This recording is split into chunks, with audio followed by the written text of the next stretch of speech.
Right, box office top 10. The only thing is I walked on with the top 10 and now I've lost the top 10. Have you got my top 10? Have I got it? There'll be a top 10 in here somewhere. I'm sure Simon Poole can find one faster than I can. There it is. Thanks very much, I knew it was somewhere. So, when we get to a movie that you've seen, if you shout "Oi," we might be able to get a microphone to you and you do a pithy couple of sentences on the movie. Do we want a speech? We don't want a speech. We don't want a full Kermodian review. We just need a pithy line or two. Yeah. Okay. So, box office top 10. At number 45, the other fellow. Me? Or them? You. Okay, yeah, it's a much more interesting film about people called James Bond than you would expect it to be. Number 33, Nam June Paik, Moon is the oldest TV. Which is great. I didn't know anything about Nam June Paik at all until I saw this documentary, and at the end of it I felt like I knew a lot more, and it was really, really entertaining, and he did basically invent the information superhighway. Number 20, Local Hero, 40th anniversary. I mean, you know, Local Hero is one of the greatest films ever made. 40 years later, it hasn't dated at all. The Mark Knopfler score is still one of the greatest modern film scores. And, of course, it's one of the earliest screen performances of Peter Capaldi, which it's just, if you haven't seen Local, I'm sure most of you have, if you haven't seen it on a big screen, go and see it on a big screen. It so deserves to be seen projected. It's wonderful. And it contains one of my favourite movie lines of all time, which is, "Yes, and are there two G's in bugger off?" And who says that line? It's with one of the sailors on the side of the thing when he's trying to get him to do a silver dollar. Excellent. So that's at number 20 and back in the cinema. Number 10 is Love Again. Which I haven't seen. James King has. They didn't offer to press screen it to me, which I'm kind of slightly offended by, and he said it was okay. Right, so that's like... Has anyone else seen Love Again? It's just James King. The thing is, it's like, literally, one person. The poster for it looks like a poster for Love Actually, in which they've just taken the word actually out and put again in. It's the same font, it's the same everything. And number 9 is The Unlikely Pilgrimage of Harold Fry. Okay. Very keen. Where's our stand-up man in There. a T-shirt? Can we get a microphone to the man in a T-shirt? The roving mic is coming to you. First of all, who are you? Hello, I'm Lewis. And in one sentence. Really good stories. As a fellow Exonian, I thought it was great to see Exeter on a British film and on the big screen. Also, by the way, tell the good lady professor I say thanks. Right. Okay. Yes. That's very nicely done. Can I just summarise? The best thing about the pilgrimage of Harold Fry is that you get to see Exeter. Yeah. Wow. Plants in one movie, Exeter in the other. Yes. And number 8 is 2018. Which I haven't because it wasn't press screen to us. Has anyone seen 2018? Not even James King. Number 7 is Evil Dead Rise. Okay, many always. Put your hand up. Gentleman there with glasses. There you go. Yes, sir. Yeah. Who are you? Lee. Thank you. Lots of gore, more gore, lots of nods to the Evil Dead. All right. That's what we need. That's a 5-star review. Number 6 is Book Club, the next chapter. I didn't come out of book club thinking, you know, I really need a next chapter.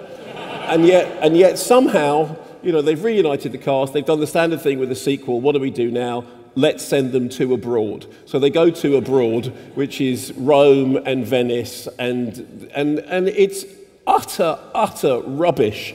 But it's kind of nice, saccharine, sweet rubbish, and with all the stuff that's going on at the moment, you know, you might think, What stuff is that? well, you know, like Home Secretaries trying to get their speeding fines reduced and all that sort of, you know.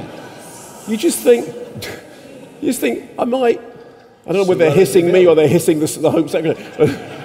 But, you know, yeah, it's rubbish, but you might want rubbish. So what's the first rule of Book Club? Oh, very good. Don't make another one. Sorry. Number 5, Beau is Afraid. Beau is Afraid. Who's seen Beau is Afraid? Well, if they have, they're slightly embarrassed about it. Gentleman there. Okay, going towards the back. Yes, sir. Who are you? My name's James. Yes, James. And I sent in an email with a 3-word review. It might get edited out, but it really testes my patience. Very good. I like it. It was short. I got an email here on this. Mark and Simon, one of the strangest films I've ever experienced. Probably on a par with Alex Garland's Men. Oh, my goodness me. From last time we were here. I enjoyed Ari Aster's previous films. This one is not quite full-on out there like Hereditary and Midsommar, but it is so strange and so bizarre that I just had a blast. It's crazily creative.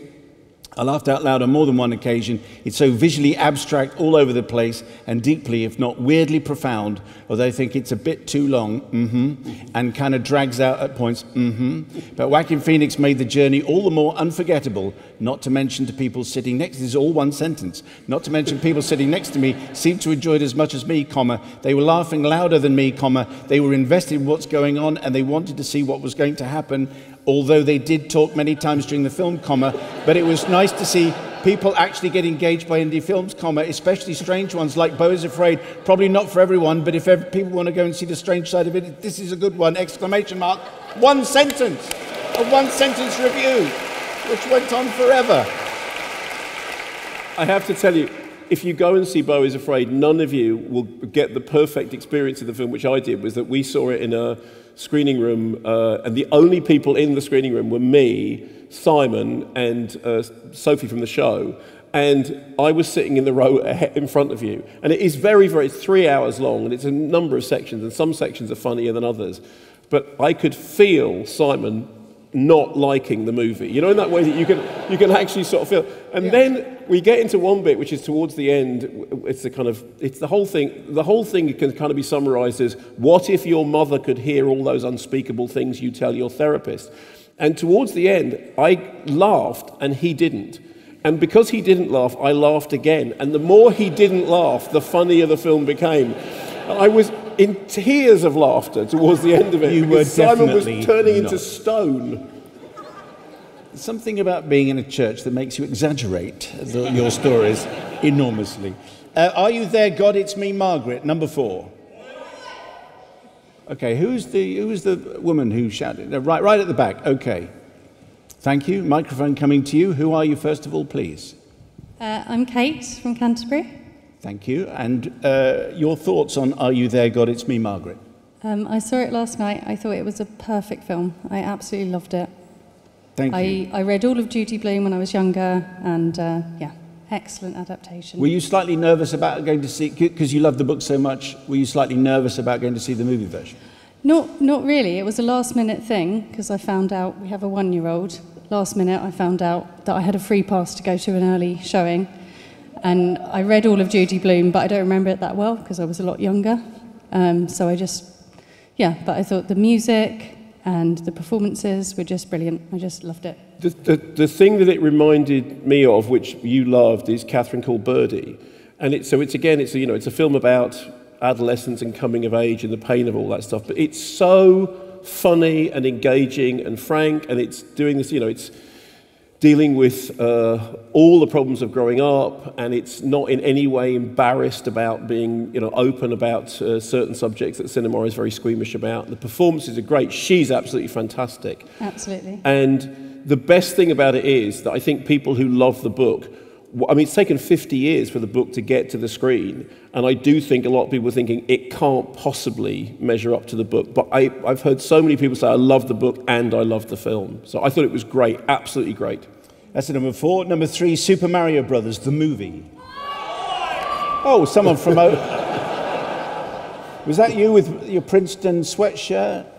Okay, it's our first contribution. So you can just shout from there, everyone will hear him. First contribution from stage left. There we go. Yes, sir. Hi, I'm Miguel from Baltimore. Oh, well, you're very welcome. And I thought it was the perfect film for anybody who loved playing Mario games growing up, and Jack Black deserves an Oscar for his rendition of Peaches. Wow. Thank you. Peaches, peaches, peaches, peaches. How? That's the song he sings. He sings a song about Princess Peach, and it literally goes, peaches, peaches, peaches, peaches, peaches. Number 2, Guardians of the Galaxy, Volume 3. There's a woman there who not only shouted oi, but has her hand up just to emphasize the fact that, please, it has to be me. Who are you, please? So my name's Jenny. Hello, Jenny. So yeah, I thought it was a baggy, loose 150 minutes, but good characters, darker and more emotional than I was expecting, and also Will Poulter is just hilarious. Thank you. Can I ask you a question? Yes. Will Poulter is hilarious, but didn't you think that character was completely superfluous? Yes, it added to the bagginess. Yeah. It didn't need it, but I liked And second thing, did you cry during the Rocket vivisection backstory stuff? it. Yeah. Yeah. Yeah. Who knew that a Guardians of the Galaxy movie could make you cry? Yeah. Oh, and Nathan Fillion is awesome as always. Yeah. Thank you very much. If fleeting. A round of applause. Very good. Thank you. And number 1 is Fast X. Fast 10. Fast 10 your seatbelts. All right. You know what's real? Yeah, who had a hand up there? Okay, yes, gentleman, looks as though you might be a contributor to Newsnight. Yes, sir. Thank you, I'll bear that in mind. My name is Jack, firstly, family. And secondly, I think I just enjoy the fact that Vin Diesel's clearly in a different film than everybody else and doesn't know that it's all a big joke. It's ridiculous, but I love it for what it is. Got an email here from Ollie Joy. Dear Jason, Statham and Momoa, I saw Fast X in the Plymouth Cineworld on Saturday night in Mark's favourite medium, 4DX. The film was appalling.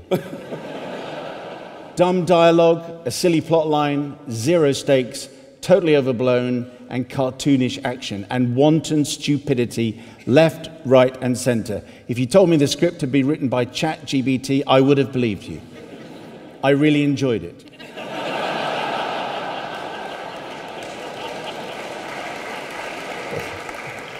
I agree with Mark insofar as if you go back and watch this film, you must have a good idea of what to expect, so just sit back, relax, let it wash over you and have a good time, would be my advice. If you find yourself struggling, maybe take in your alcoholic beverage of choice and make a drinking game out of the experience, having a chug every time someone says, family. Warning, you'll be slaughtered within 45 minutes. I couldn't have relaxed if I wanted to, given that I was being flung around in my shaky, vibrating seat for the duration. It was my first time experiencing 40X, and it was so much more brutal than I was expecting. With my seat going nuts every time someone so much as slammed a car door.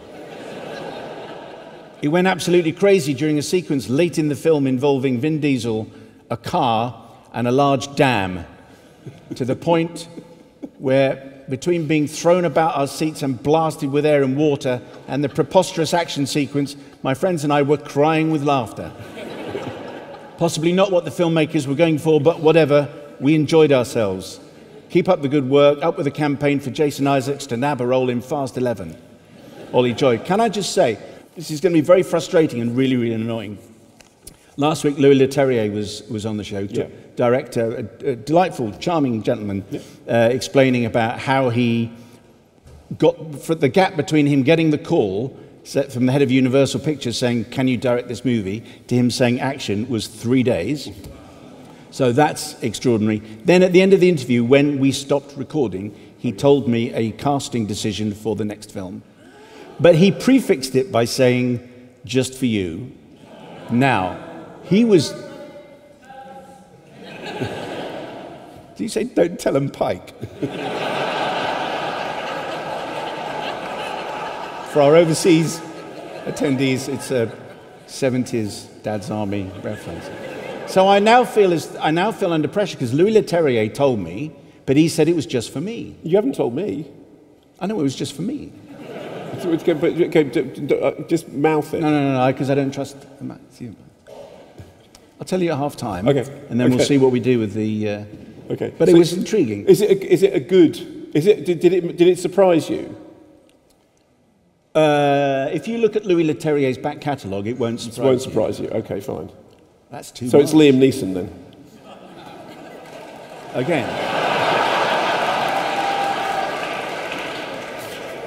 I mean, it's just maths. No.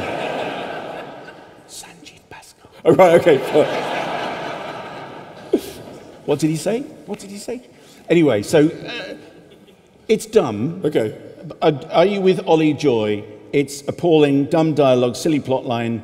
I really enjoyed it. Yeah, I mean, the thing is, okay, there's a scene in the new Fast X or Fasten Your Seatbelt, which they did miss a trick then, in which there's a plane with a car in it, and the car jumps out of the plane, backs out of the plane, falls from a height much higher than this building, hits the floor, running, still going, as opposed to what would actually happen, which would just go, and then that would be it. Still going, and then 2 helicopters fire strings down into it, and then they lift it back up again. So it's in the air, it's on the ground, it's in the air, and then it goes off the dam and it turns into a submarine. And the thing about it is that it's disappointing because in the previous film they put a rocket on a car and sent 2 of the cast members into space. Okay. So it's like, you know, yeah, it's fun, but like what?